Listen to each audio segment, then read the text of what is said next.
주님 주시는 은혜에 감사하는 5분 묵상입니다. 오늘은 사무엘하 15장 30절에서 37절 말씀을 통해 역전의 은혜는 기도하는 자에게 베푸신다 라는 제목으로 은혜 나누겠습니다. 다윗은 아들 압살롬의 반역을 피해 예루살렘 성읍에서 탈출을 합니다. 다윗의 신하들 중에서는 스스로 다윗을 따르기를 자처한 사람들도 있고 다윗이 명령하여 왕궁에 남긴 자들도 있었습니다. 그 중에 어떤 신하들은 다윗을 배신하고 압살롬의 편에 선 자들도 있었습니다. 여기에는 아히도벨이라는 신하도 포함되어 있습니다. 아히도벨은 다윗 왕의 최측근입니다. 아히도벨은 바세바의 외할아버지로도 잘 알려져 있습니다. 다윗을 따르던 아히도벨이라는 신하가 다윗을 배신하고 스스로 압살롬의 편에 섰다는 소식이 다윗에게 전해졌습니다. 내용 관찰 첫 번째 질문입니다. 다윗은 피난 중 아히도벨의 배신 소식을 듣자 가장 먼저 무엇을 합니까?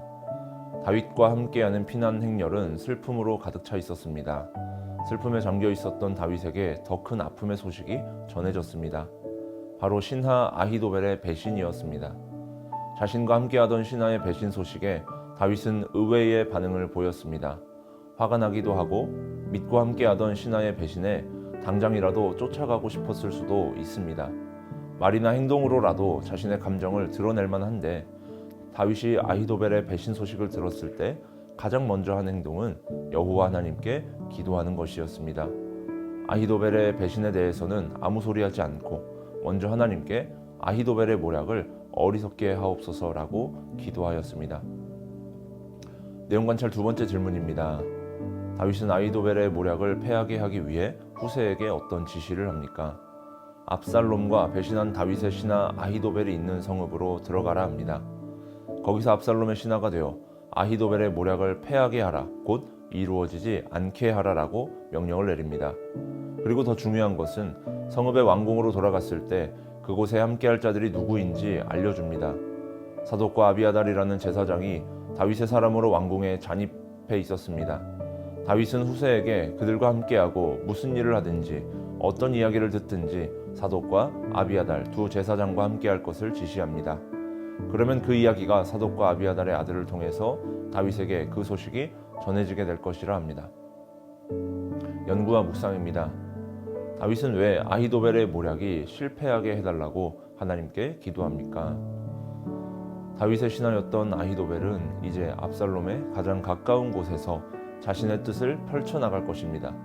아히도벨의 모략을 이루어가는데 가장 큰 후원자인 압살롬이 곁에 있습니다. 그러나 다윗은 아히도벨의 모략보다 지혜로우신 분이 하나님이심을 알았습니다. 아히도벨의 곁에 있는 압살롬보다 더 위대하신 분이 하나님이시라는 것을 알았습니다.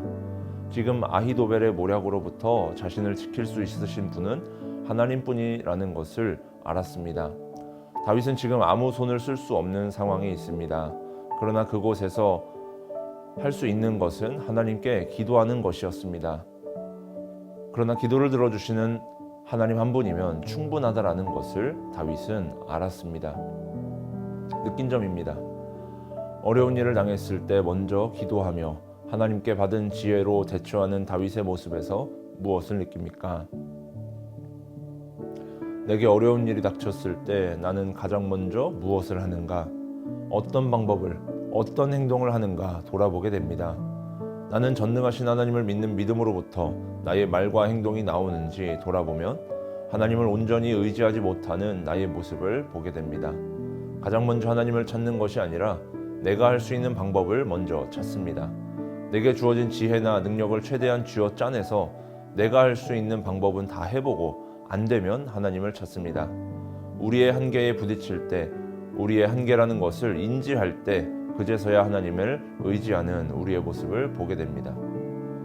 결단과 적용입니다. 내가 힘들 때 기도를 통해 받은 지혜로 역전의 은혜를 누린 적은 언제입니까?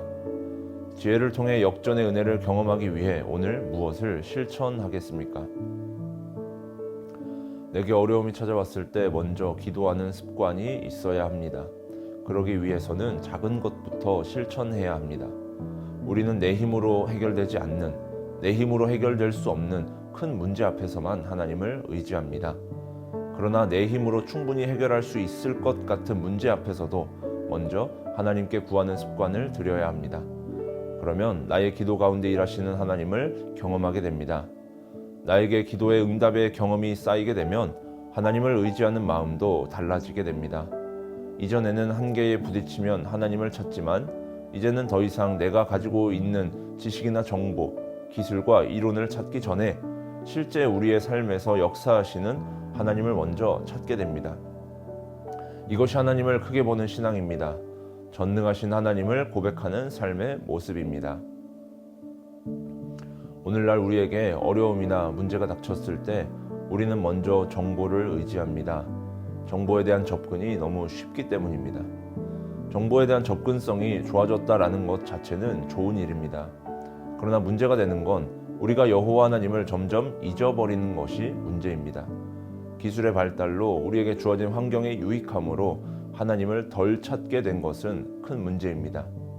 인쇄술의 발달로 일반 성도의 손에 성경이 들리게 되었습니다. 매체의 발달로 어디서든 하나님의 말씀을 들을 수 있으며 어디서든 찬양할 수 있게 되었습니다. 그러나 이처럼 우리에게 주어진 환경 속에서 우리는 하나님을 얼마나 찾게 되는지 돌아보아야 합니다. 우리 스스로 하나님의 백성이라 합니다. 하나님의 자녀라 합니다.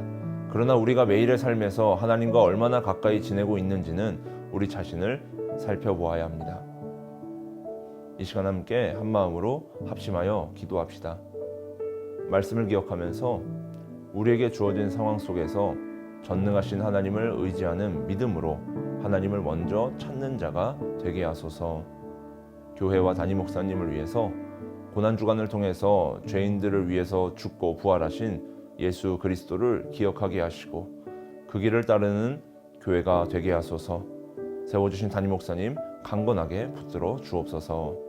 영가족들을 위해서 기도하실 때 아픈 자 병든 자 위로하여 주시고 직장과 취업, 결혼을 준비하면서 어려움에 처할 때마다 먼저 하나님을 찾고 의지하는 영가족들 되게 하소서.